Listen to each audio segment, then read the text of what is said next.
Okay, we're gonna show now the sponge change on the TZ 5000 and the water bucket change.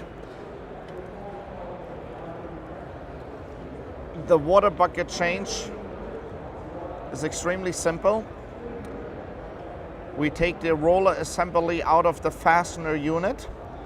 It's good to squeeze the sponge a little bit so you don't have water dripping onto your tiled floor.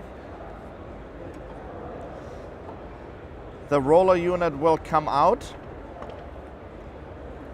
And now for the actual water change, the roller unit does not require to be removed completely. But since we're showing the sponge belt change and how easily this is done, and there comes the old sponge.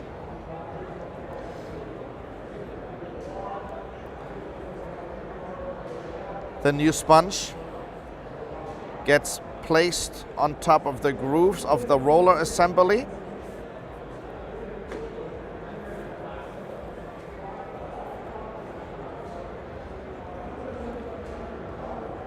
The bottom roller assembly gets inserted back into place. It latches into the lower unit.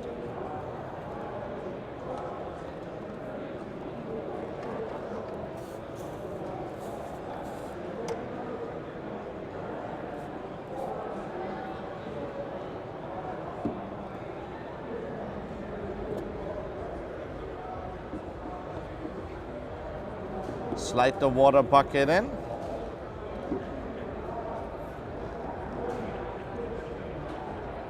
Tighten the sponge roller assembly, and that's all it takes for the sponge and water bucket change.